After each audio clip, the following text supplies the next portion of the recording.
Honorable Speaker of Parliament, Mr. Chamal Rajpaksha ji, Honorable Prime Minister of Sri Lanka,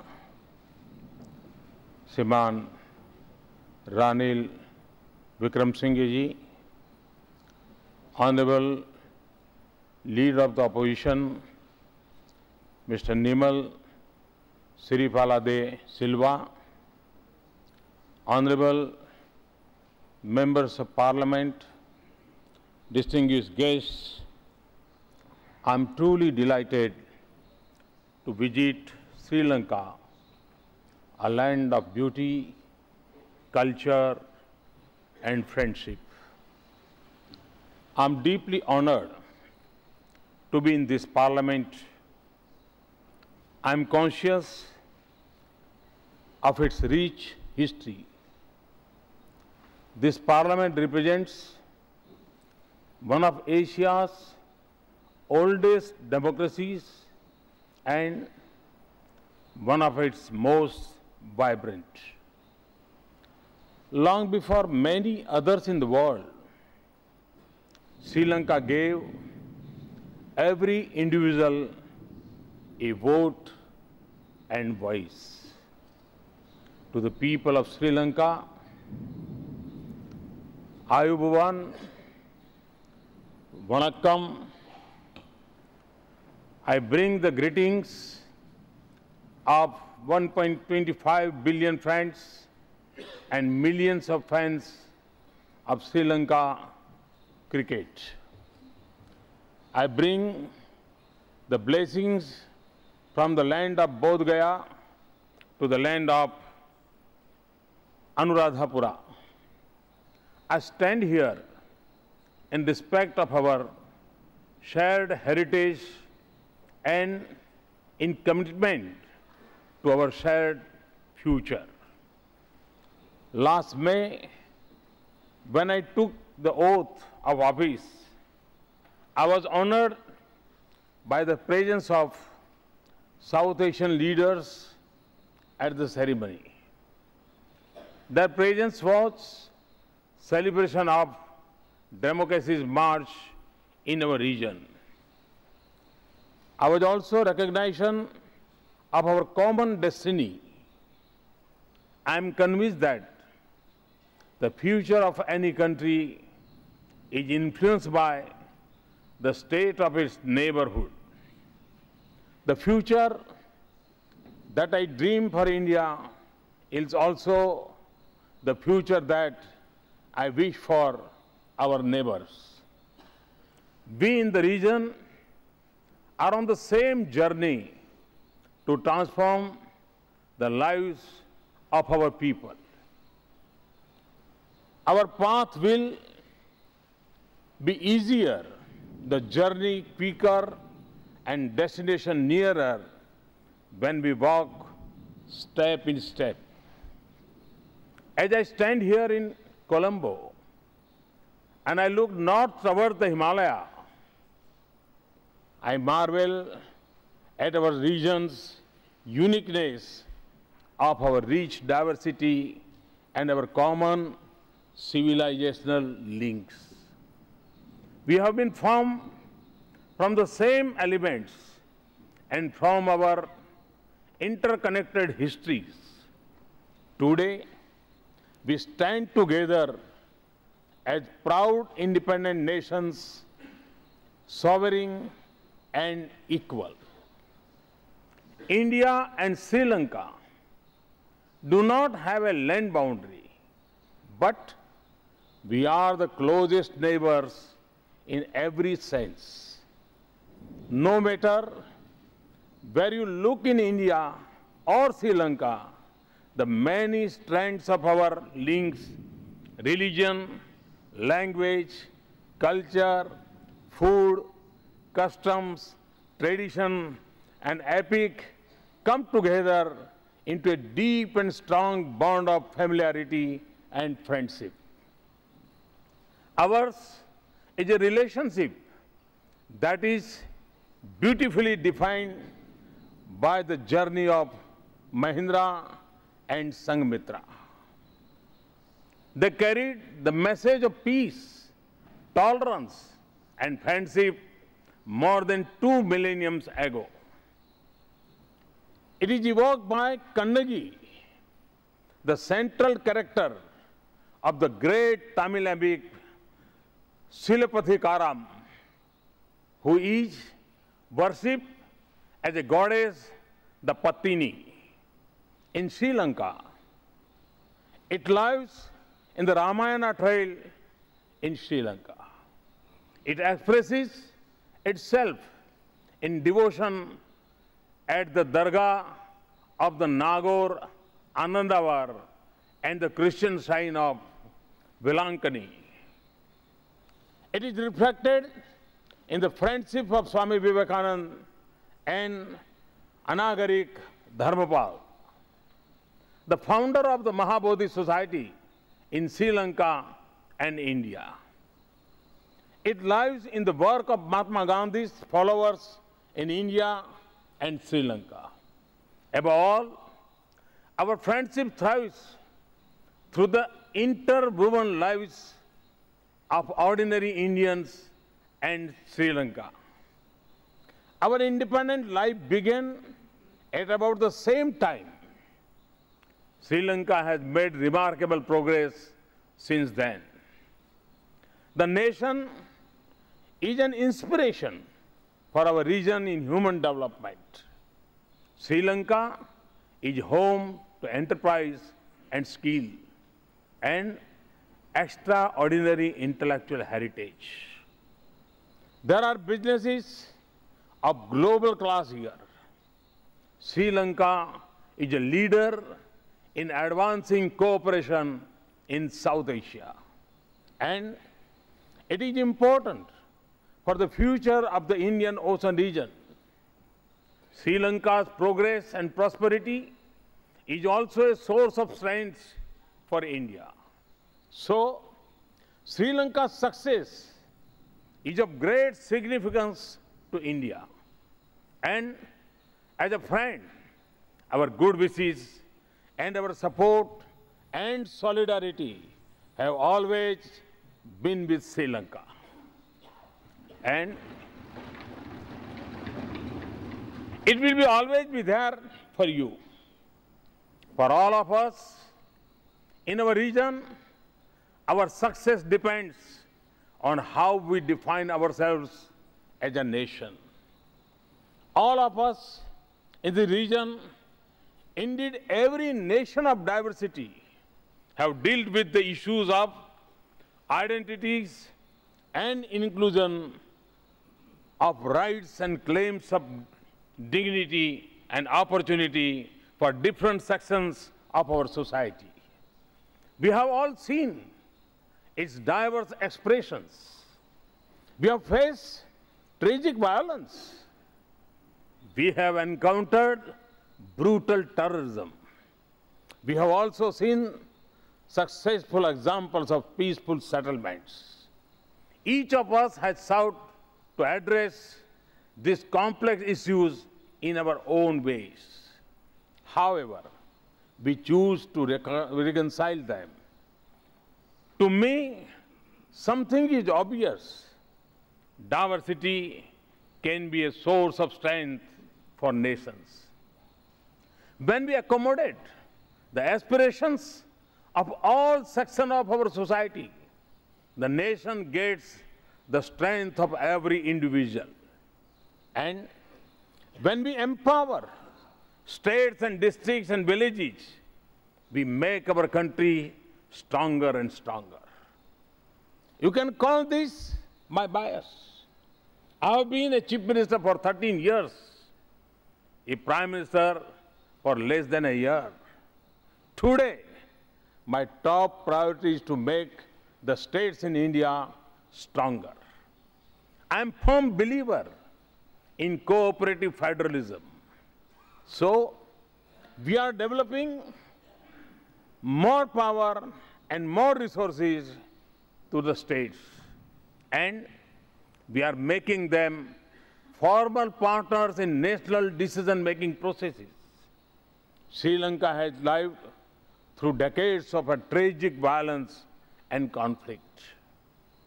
You have successfully defeated terrorism and brought the conflict to an end. You now stand at a moment of historic opportunity to win the hearts and heal the wounds across all sections of society. Recent elections in Sri Lanka have reflected the collective voice of the nation, the hope for change, reconciliation, and unity. The steps that you have taken in recent times are bold and admirable. They represent a new beginning. I am confident of a future of Sri Lanka defined by unity and integrity, peace and harmony, and opportunity and dignity for everyone. I believe in Sri Lanka's ability to achieve it. It is rooted in our common civilizational heritage. The path ahead is a choice that Sri Lanka has to make. And it is a collective responsibility of all sections of the society and of all political streams in the country. But I can assure you of this, for India, the unity and integrity of Sri Lanka are paramount. It is rooted in our interests. It stems from our own fundamental beliefs in this principle. Honorable Speaker and distinguished members, my vision of an ideal neighborhood is one in which trade, investments, technology, ideas, and people flow easily across borders. When partnerships in the region are formed with the ease of routine. In India, the growth momentum has been restored. India has become the fastest growing major economy in the world. The world sees India as the new frontier of economic opportunity. But our neighbors should have the first claim on India. And I again repeat, the first claim on India is to our neighbors, to Sri Lanka. I'll be happy if India serves as a catalyst in the progress of our neighbors. In our region, Sri Lanka has the potential to be our strongest economic partner. We will work with you to address your concerns, to boost trade and make it more balanced. India's trade environment is becoming more and more open. Sri Lanka should not fall behind others in this competitive world. That is why we should conclude an ambitious, comprehensive economic partnership agreement. India can also be a natural source of investments for exports to India and elsewhere, and to build your infrastructure. We have made good progress today. Let us work together to harness the vast potential of ocean economy. Our two nations must also take the lead in increasing cooperation in the South Asian region and the linked BMISTIC region. Connecting this vast region by land and sea, our two countries can become engines of regional prosperity. I also assure you of India's full commitment to development partnership with Sri Lanka. We see this as a responsibility of a friend and a neighbor. India has committed $1.6 billion in development assistance. Today, we have committed further assistance of up to $380 million to the railway sector. We will continue our development partnership. We will be guided by your government, and we will do so for the same level of transparency that we expect in our own country. Last month, we signed the agreement on cooperation in peaceful use of the nuclear energy. More than anywhere else in the region, I see enormous potential to expand cooperation with Sri Lanka in areas like agriculture, education, health, science and technology, and space. Indeed, we are limited only by our imagination. We hope that Sri Lanka will take full benefit of India's satellite for the SAARC region. This should be in space by December 2016. People are at the heart of our relationship. When we connect people, bonds between nations become stronger. That is why we have decided to extend the visa on arrival facility to Sri Lankan citizens.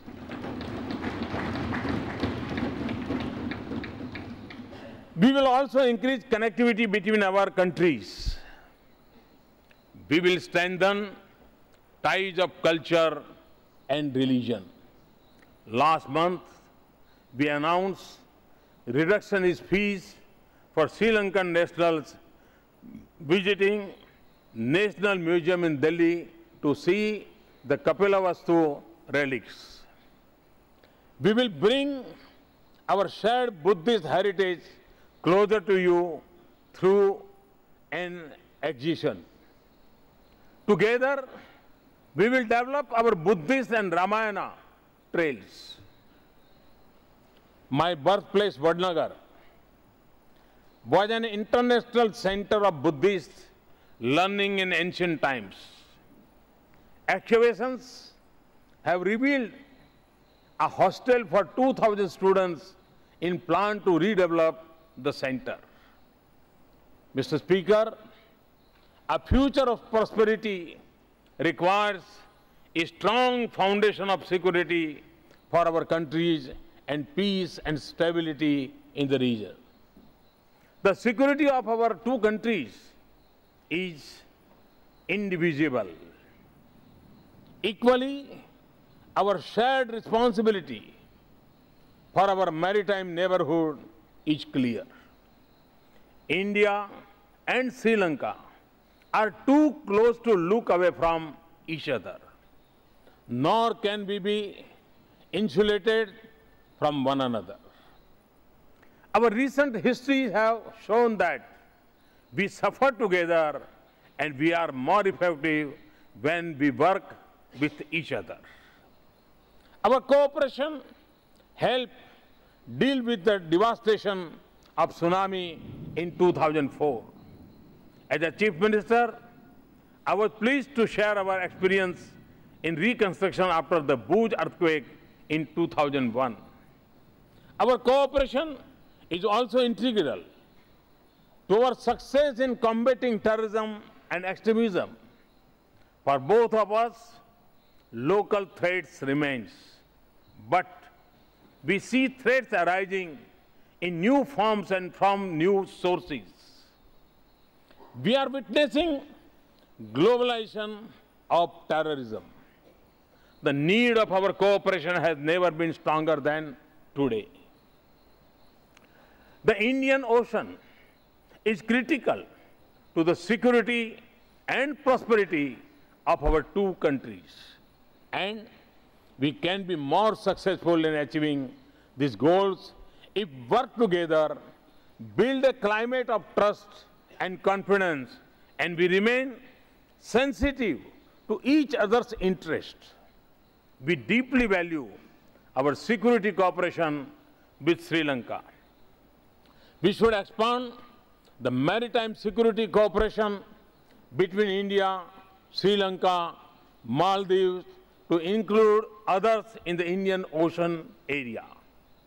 I often say that the course of the 21st century would be determined by the currents of the Indian Ocean. Shaping its direction is a responsibility for the countries in the region. We are two countries at the crossroads of the Indian Ocean. Your leadership and our partnership will be vital for building a peaceful, secure, stable and prosperous maritime neighborhood. In our deeply interconnected lives, it is natural to have differences. Sometimes it touches the lives of ordinary people. We have the openness in our dialogue, the strength of our human values, and the goodwill in our relationship to resolve them. Mr. Speaker, Sri Lanka and India are at a moment of a great opportunity and responsibility for realizing the dreams of our people. This is also a time for renewal in our relationship, for a new beginning and new vigor in our partnership. We have to ensure that our proximity always translates into closeness. We were honored that President Sri Lanka chose India as its first destination last month. I am honored to be his first guest here. This is how it should be between neighbors. Tomorrow, we'll go to Talai Mannar to flag off the train to Madhu Road. This is part of the old India-Lanka rail link. I recall the lines of a famous song, Sindhu Nidyani Misai, composed by the greatest nationalist poet Subramaniam Bharati in the early 20th century. Singala Tiva Kin Vakyanora Palam Ammai Pom. We shall construct a bridge of Sri Lanka.